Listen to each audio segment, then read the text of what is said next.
Hello and welcome to Round Robin. I'm your host, Robin McCormick with the City of Hampton's Communications and Marketing Department.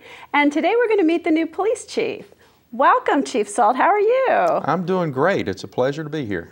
I'm so glad you're here. And I will tell people we are taping this on what I believe is your third day of work, third or fourth day of work. So thank you for making time so quickly to come and talk to the citizens of Hampton who are watching this show. Well, it's important to reach out as quick as we can, and this is an excellent way to reach out to all the community. I hope so. I hope we're talking to a lot of people here. So tell us just a little bit about what you've done in your first couple days and maybe what your goals are for the police department. Well, it's a little bit of a blur because I've been meeting a lot of people. I hope I don't get tested on all the names of the folks I've met. And really, the first few days have just validated the research that I had done. What a great city, what a historical city, and what a hometown feel that Hampton is. And those are some of the things that attracted me here. And so my first few days have really been focused on people, meeting the department, particularly getting to know them, getting to know some of the operational aspects, focusing on the high-risk things. But really it's been about relationships. And that's so important, isn't it? That's what everything is built upon. Trust is built upon relationships. Getting people motivated to in the right directions about relationships and trust. And so, yeah, it is. The world's built upon it. I know that in your swearing in, you made a few remarks and really focused on involving the community to help with the police department, reporting things, having a good relationship. How do you go about that? How strong do you think we are? What do we need to do? Well, it's really, I really don't think it's going to be that difficult because one of the things I talked about was the history of the Hampton Police Division and the history that it's had with community policing. Chief Minetti years ago worked with a chief in Newport News, Darrell Stevens, who was a mentor of mine that I worked for in Charlotte many years ago. I know, I realized that it's a small world. It is a small world. It really is. But they really, working together and working with the leadership and nationally at that time, really built the founding blocks and defined what community policing really is. And they were really some of the first ones to talk about problem solving, and of course the community policing definition evolved. It changed from what it originally was to include problem solving in that. And so the foundations are there internally to the organization. And most importantly, what I have found is that it's there externally. The community is already involved. They already realize that crime is a complex issue. And it takes relationships. It takes the old saying, a village to raise a child. And a lot of our problems are youth violence related, at least for the moment. And that's a national trend. Certainly it reflects Hampton, but it is not exclusive to Hampton. Absolutely is not exclusive. And the nice part is that there are models out there because of that we can build upon. But the community's already engaged. Well, they are. And frankly, my department does a citizen survey every 2 years. And what citizens said about the police department and their performance and how they work with the community, you have consistent high ratings there. Absolutely, and it shows. It shows. When I first came in, I didn't. Nobody knew who I was, and I was vying for the position, and I was doing my research. And I would go out to eat, and I would ask people, "What do you think of the police department? What's the relationship? What's going on here?" They might have thought I was a little nuts, but the reactions that I got was, "Whoa, what a great police department!" And they called it their police department. And so often when you visit communities or you go to communities, they do not think of the police division as theirs. And it really is. It really is. The community empowers the police to do their jobs.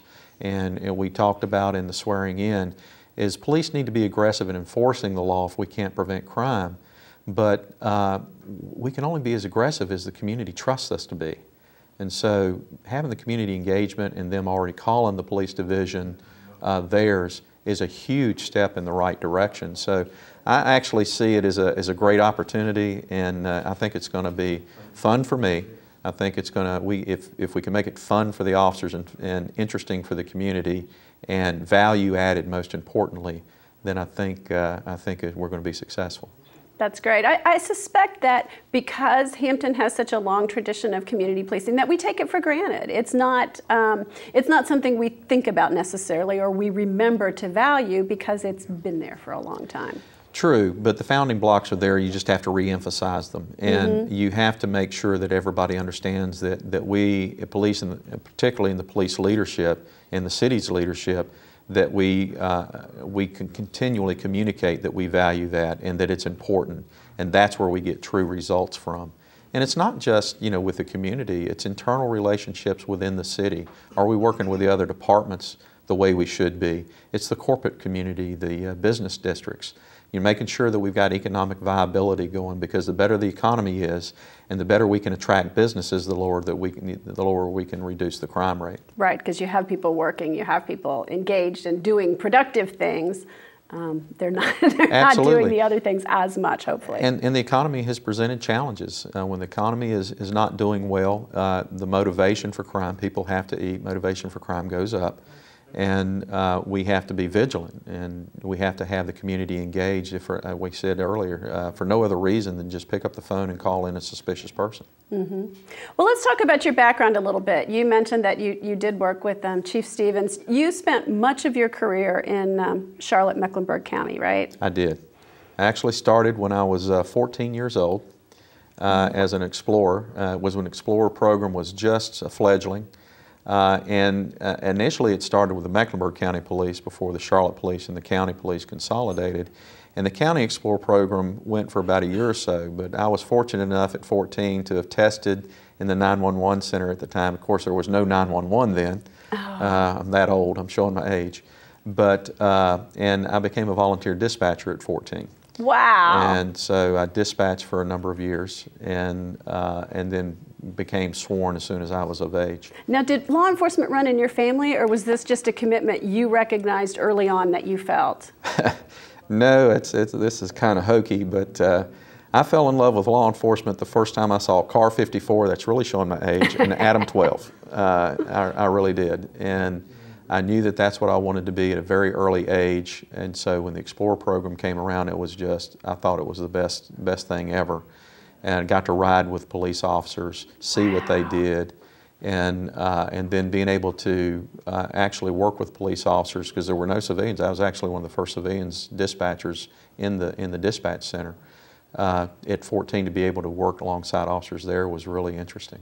That's amazing. Wow. We probably don't let 14-year-olds do that now, do we? No, we have a lot more procedures and regulations and protocols and certifications that get involved now. All right, so you became a sworn officer, and then tell us just a little bit more about the different positions you held, because you've worked in a number of, you know, gang and homeland security kinds of. I've been very blessed my entire career to work with high-quality people and professionals. That's exactly one of the reasons that brought me here, were the professionals and high-quality people that we have with the division here. But I've been fortunate and blessed to have great positions. Early in my career, I was in patrol. I needed to spend a lot of time in patrol. I did that for probably eight plus years. I worked with a small task force of 4 people who started what was then in the early 80s the forerunners of the street drug interdiction units, and I actually started the street drug interdiction unit in Charlotte. Was later promoted to, I actually went into the homicide, worked homicide for a couple of years. Was promoted, went to the street, started that's when I started the street drug interdiction unit, was fortunate enough to be tapped for that. And then worked a corruption detail, so I've actually had to investigate cops at one point or another. And then started working federal task forces. I was fortunate enough to take over as a commander of intelligence, as a sergeant, the commander of intelligence, and also a federal violent crime task force. And that was made up of, prior to the ICE days in Homeland Security, Immigration, Naturalization, State Bureau of Investigation, ATF, FBI, and Charlotte Police, and there's about Secret Service was involved. And so I had 5 bosses. There were 3 supervisors and about 30 investigators. And we did investigations on a federal level of groups, gangs, and organizations that were involved in violent crime. Most of the cases were series, most involved multiple homicides. We had over 1,500 prosecutions. We only lost 1 case out of 1,500. Wow. And we took over 100 gangs off the street. It's a very effective group. Learned an Wow, awful lot. 100 gangs. Yeah, it was it was back in the real violent days, early 90s. We've seen a lot of that violence dissipate through the years due to community policing, because that was about the time community policing was coming online. And so was fortunate enough to live through all of that. From there, I took over as the Director of Strategic Planning and Analysis when I was promoted to Captain. And then for a period of time, I was basically the Chief of Staff. I was the aide to the Chief of Police, Dennis Nowicki, for a period of time. Then I went back over task forces again, and before I ultimately became the division commander for the Center City of Charlotte, and was on a number of urban design committees there, worked very closely with Center City partners. The Panther Stadium, the NFL Stadium was there, worked on the Bobcats Arena development, and was there during 9/11. And as you know, Charlotte is the second largest financial center in the country.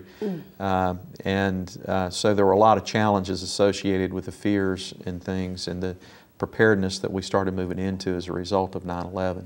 A lot of experience gained there.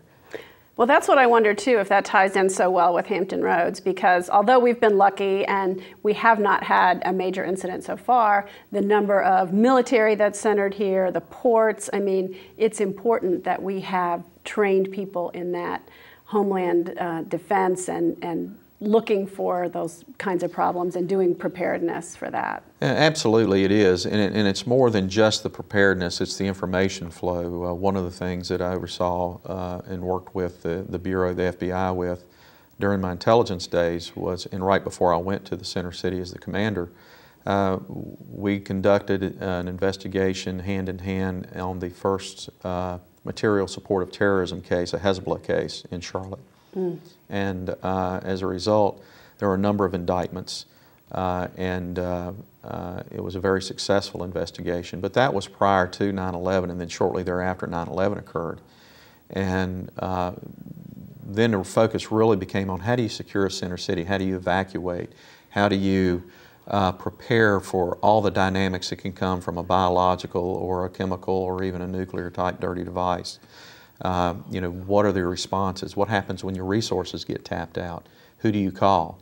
And then how do you work hand in hand with your local, state, and federal partners, military, and that type thing? And certainly that's going to be one of the challenges here. So on the one front, you have this very, very local community policing, strengthening the community, but also this regional challenge of how we work together with those state and federal partners and with the other jurisdictions to combat the regional things like gangs, or to look at the homeland security kind of issues that we might face. Absolutely, and I'm a big believer in partnerships. Anything that will increase our operational capacity that we can do, whether it's in a community partnership or an agency partnership.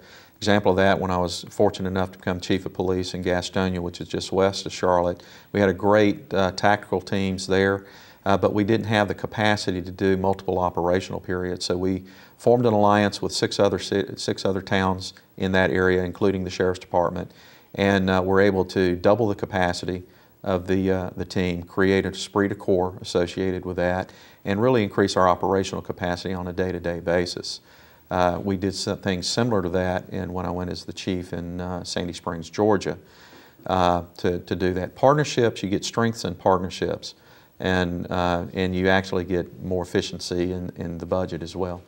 You do, and I think that's a hard thing for some departments sometimes to give up, or they may fear that they're going to give up some level of control. But once they do it and bring people together, maybe you can realize some benefits. Yeah, the days of any police agency being autonomous are long past. The challenges that we face today with active shooters, with terrorism, with the storms that seem to just be getting more and more aggressive. Yeah, we have a little problem with that here. Yeah, you really can't just depend on yourselves. You really have to be willing to reach out, and you know, you said it yourself. Check your ego at the door, and don't worry about control. Just make sure that we have the appropriate level of say and access. That's wonderful. Well, tell us just a little bit about your personal background. I know at your swearing in, your son was there. He's in law enforcement, sort of, pinned the badge on. That must have been a very special time for you. It was. Having my son there was great. Unfortunately, my wife and my partner could not be there because she is in Georgia taking care of getting the house ready to sell. And frankly, I could not have accepted this position if Rhonda, my wife, had not allowed me to do that. I might be the chief at the police station, but she's the chief of the house, and she took that oath 30 years ago. That's so nice. I'm fortunate to have her as a friend and a confidant and a partner, and she's very supportive of this and anxious to get up here as well. But my son is, he is into computer forensics. He is an investigator on that in the private sector, does a great job, but we're fortunate to have him here. That's wonderful. So Rhonda will be moving up here. How does she feel about moving to Hampton? She loves it. She loves the feel of the town. She likes the beaches. Obviously, but certainly the people she really enjoys as well. We've just talked. We have not run into a rude person since I've been there. I know there are a few out there, but I haven't run into them, and neither has she. Well, that's great. All right. Well, is there anything that you want to mention that I've forgotten to ask you? I don't think so. It's just a pleasure to be here. I feel humbled to be associated with such a great city, and particularly such a professional division. Every minute that I walk through that organization and everything that I've looked at, I've just been impressed with. I met with the tactical teams yesterday, and what an impressive group of leaders and the officers that are willing to get out there in the rain and the storms and do their job. It's just humbling to be associated with them. Well, I know they're glad to have you. I think I can speak for citizens to say we're glad to have you. And it feels like you've been here for a while already. I don't know whether it's your research and preparation or whether it's just that good of a fit. But it's a fit. You know, when I sat down with Chief Townsend and Mary Bunting, the city manager, that's what you look for. And it was a conversation, not an interview. It was just very, very comforting. And that's what really sold the position. It was just that hometown feel here. And then how it felt like home. It just really did. That's great. Well, thank you. Thank you for coming by today. Well, it's been a pleasure. And thank you for watching. I hope you've gotten to know the new chief a little better and you feel still like it is your police department and he is our chief. Thank you.